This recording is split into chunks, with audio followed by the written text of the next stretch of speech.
Hey folks, and welcome back to The Mortgage Farmer. Today we're going to focus on a demographic that is specific, and we're going to be focusing on young adults today.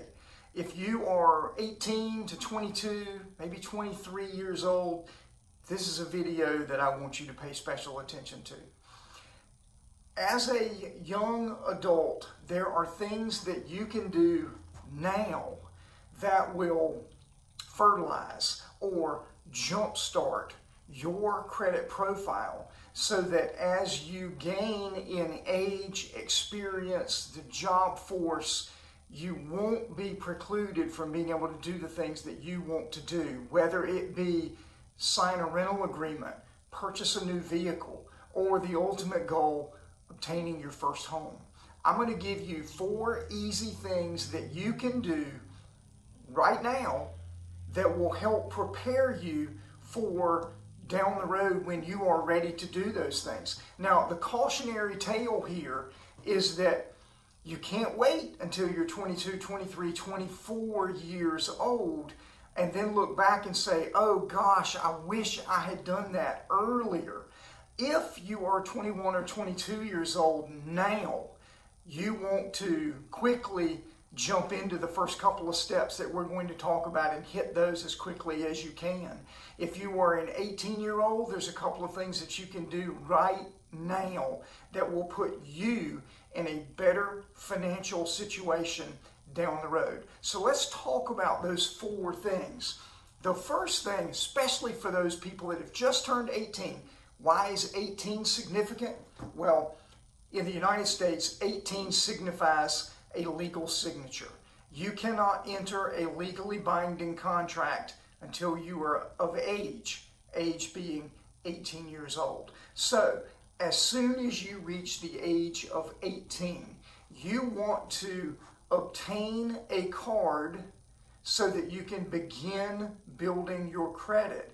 You're almost never going to be able to do that all on your own at age 18. So the first thing that you will want to do is go and get a small credit card in your name. Mom and dad may have to sign for you in this particular case, but that's where you want to start. Even better than that, if you want to put extra strong fertilizer on your credit profile, go in and become an authorized user on one of your parent or family members' cards that they already have. Maybe they've had that card for 2 years, 5 years, 10 years, 20 years. By putting you on as an authorized user, that will begin to help establish credit for you. Now, you can't use that authorized user account in the future as one of your own trade lines when you're obtaining credit, but it will help you obtain some of those smaller credit items to begin with. So, become an authorized user on a parent's account. Be careful, you don't want to become an authorized user on an account that either has derogatory credit in its past or that's being actively used to a large extent, because if you're on that card, you may be obligated for that liability, and that might hurt you down the road. So you want to talk with your parents and make the decision about what account you might become an authorized user on to help you out. That's number 1. Number 2, again, go get that small credit card.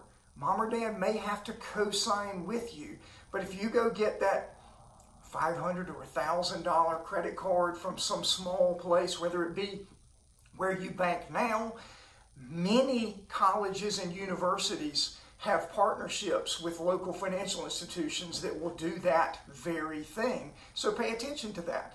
But go ahead and get a small card, whether it be a small department store card or a credit card like a Visa or a MasterCard or something like that. That's the one thing that you want to do. Now, item number 3, and this might seem like it doesn't even need to be said, but I'll say it anyway. Always pay your debts on time and always pay them back quickly.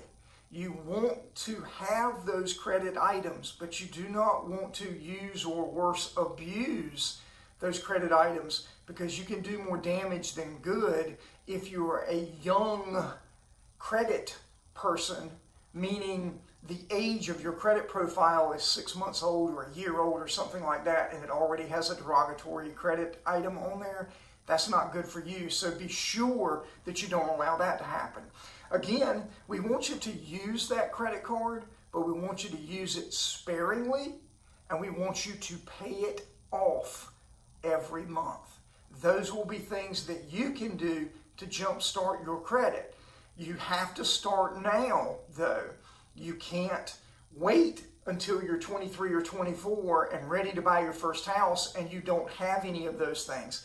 But if you start at 18 years of age and you're an authorized user on a parent's account, and then immediately after that, you go and get a small credit card in your name, maybe mom and dad have to co-sign for you. Now you've layered and you've got 2 items on your credit profile. You wait a year or so and you go and you get another one, whether it's, and I hate to name names, but a Target or a Walmart or any sort of department store card that you can use a little bit. Or here's a popular one, especially for college students, get a gas card. Whether it be your local filling station or whatever, but maybe you get a gas card, and again, you pay for your gas on that credit card, then you immediately pay it off. We do not want you to add debt on top of debt. We want you to use it, but immediately pay it off. So that by the time you are 21, 22, even 23 years old, you've graduated from college, you've got your first job, but you've already got 2 or 3 credit trade lines on your credit profile. And then when you go to rent your first apartment on your own without a cosigner, you've got that credit profile. And then that just layers one more thing on top. Once you have a rental history, that bodes well for your ability to obtain a mortgage. You can't just go from 0 to 100. You can't go from just last month being an authorized user on your parents' account to next month obtaining a mortgage. You have to plan out in the future. And that's why we're talking about this today to 18, 20, 22, 23-year-olds. What I want you to do is have knowledge that a lot of other individuals don't have. That information will help you jumpstart or fertilize your credit profile so that when you're ready to buy your first home, you won't hear those words, "I'm sorry, we can't help you because you don't have a credit profile." You've got a great income, maybe you've saved a little bit of money, but you don't have a credit profile. Let's work on that credit profile now. I hope that helps you learn, grow, and put some arrows in the quiver, that quiver being the quiver of how you build your credit profile so that you prepare yourself financially for the future. If you like this video, I sure wish that you would hit that like button. I also wish that you would hit that subscribe button. Maybe it's over there, maybe it's over there, but if you'd hit that subscribe button, I would greatly appreciate it. I hope you got some value out of this. Once again, thanks for watching The Mortgage Farmer.